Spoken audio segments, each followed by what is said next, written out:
Welcome to LifeLab Kids. My name is Bridget Crockett. I am a registered art therapist and licensed professional counselor here at LifeLab. I've been here since we've been open, and I'm very excited to introduce Kate Peterson, our head of operations, and she's going to answer some questions that families often have. So, what is your role here? And can you tell us a little bit about LifeLab? Yes, so my role as head of operations, since we're a small clinic, is a little bit of everything. So biggest thing that I want to do every day is make sure that our parents and our clients that are walking the door, they feel safe, they feel secure, they feel confident, and they know that everyone in this building is working towards the same goals and to meet the expectations that we work really hard with to identify with the parents and work really hard to achieve with our clients. So really my biggest role here is support and making sure that we have everything we need to be successful. And then, what are some of our values and principles that are really felt when you walk in the building? LifeLab, truly, we live our mission and our vision. So we not only want to celebrate the uniqueness of each client that walks through the door, we want to have a systematic way to build to living an unlimited life, whatever that means for that client. It could be, I want to get back to school, so we're going to focus on school readiness and being able to manage those big emotions that we have or those big moments of behavior that we're trying to curb. It could be, how do you take care of yourself? Can you live independently? Can you work a part-time or a full-time job?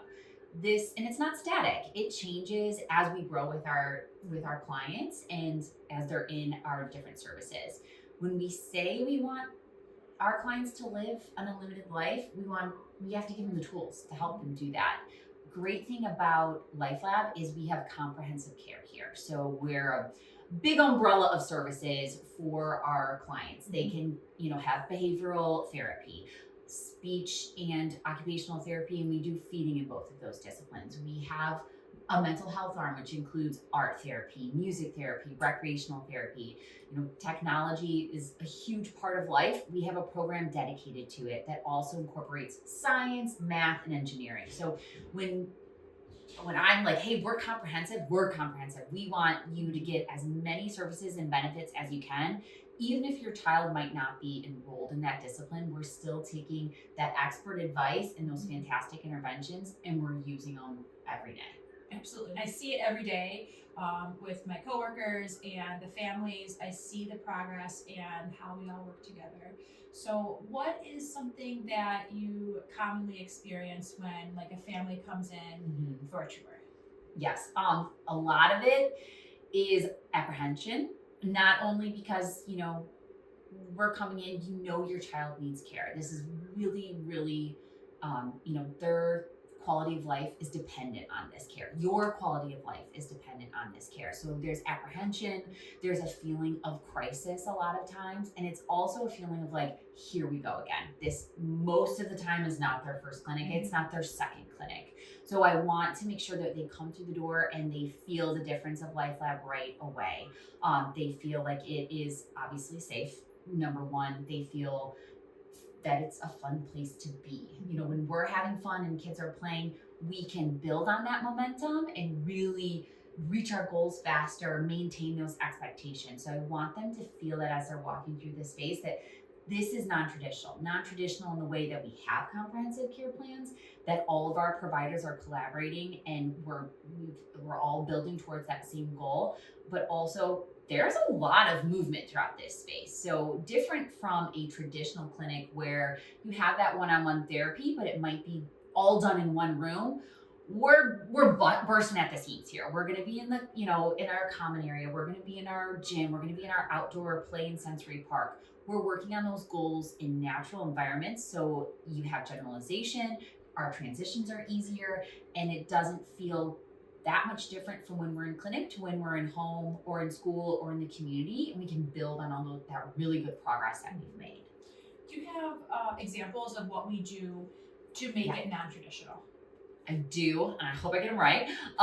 So when we talk about like what is a comprehensive or cohesive care plan, so we might have a client who's here all day. They might not be in occupational therapy, but they still have a sensory diet that they follow. And when we talk about sensory diet, that is, what aspects can our clients learn to use to help regulate, whether that is, different scents, or if it's weighted vests, or if it's a fidget toy or a vibrating toy. Like we're wanting to give them the tools to be able to recognize when they're starting to feel dysregulated, and then what can help them regulate. When we're talking about how do we incorporate speech every day, if we have a lot of clients that have AAC devices in all of our disciplines, whether you're in behavioral therapy or you're in rec therapy, we're all using that device in the same way. Again, we're building consistency and we're maintaining it, which is really, really important for our kiddos. We're also doing, our rec therapist is great with identifying what we have our client coming in, what's their age of developmental play, and then what could be the most beneficial way to play this specific board game or this sport or hobby that's really going to build on reaching their goals, whether that is independence, whether it is just self-regulation, whether that is being able to play this game from start to finish. We're also, when we're talking about, we have a music therapist here, which is fantastic. So how do we use that for emotional and sensory regulation to also build self-confidence? So you're learning a new hobby or skill, but it's all very intentional, and we want to make sure that those building blocks are throughout all of our services. And I have the honor of witnessing this every day, where we have OTs and speech therapists and mental health therapists where they're very present and they are witnessing things, and they give feedback, and everybody is really receptive and respectful to all the disciplines.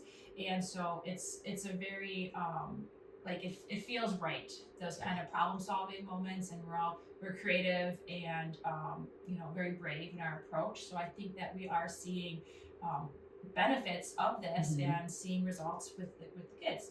So to me, it feels very different, and then the conversation I have with families, it's almost a sense of relief or excitement on their end. Do you have any examples, or maybe common concerns that a family would have that you've seen, LifeLab help with? I think that social connection, that sense of belonging, is such a huge factor for our families and for their kiddos. So they're coming in and they want to know, yes, we need to work on, expressive language, or we're having, finer gross motor deficits. But, those are all extremely important. But when we're talking about, hey, we're mission driven, we're vision led, and we're how do you live an unlimited life?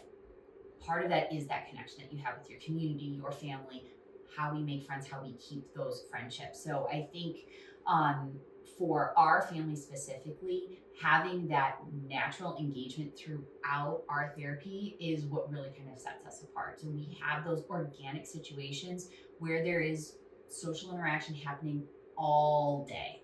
It's not for 10 minutes. It's not just during playtime. It is throughout our services. So I feel like that makes a huge difference, because it really just takes one friend. It takes that one connection to build that sense of belonging, and it ultimately builds their self-confidence as well. They feel good about coming here. They feel good about the things that they learn at LifeLab, and that they're able to take to the playground, or they're able to take into class.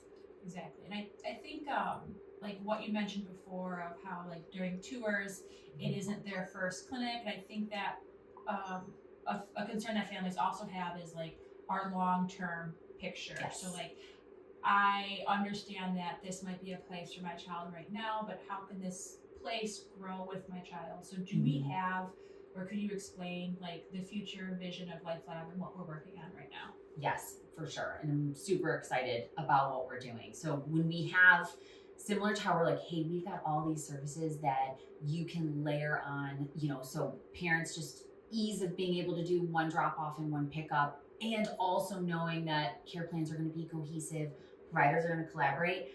How do we grow with your child? Our youngest client we've ever had was 6 weeks old in feeding therapy, tongue and lip tie. Our oldest right now is 26 in mental health therapy. So that's a huge gap. So how do we be able to carve out of a an appropriate space for your child as they grow. We're doing that now really, really well from that super young age into like middle school, high school. But then we're kind of seeing like, okay, what can we do better? How can we make our teens and young adults feel more comfortable in this space? So we are working on that program. It is definitely going to have a big tie with pre-vocational, but also again building up that quality of life. So hobbies, different independent living skills, career focus, obviously, but being able to say, hey, you can start with us at 2 and really get those building blocks, and we're building up that foundation, but you can continue with us into your teens and young adults, so you're still being able to maintain those relationships outside of the clinic. You're able to build up on, what do you need to have a career, and what does that look like for you? And then when in your downtime, how are you filling it? Is it, are you playing Dungeons and Dragons? Are you gardening? Are you, have you picked up a sport or a recreational hobby? So that's really what we're focused on in the future, is really cultivating and embracing that life changes and cycles and how they build with LifeLab. Beautiful. Thank you for your time. Yeah. And if you are interested in learning more about LifeLab, you can visit us at www.lifelabkids.org. Thank you.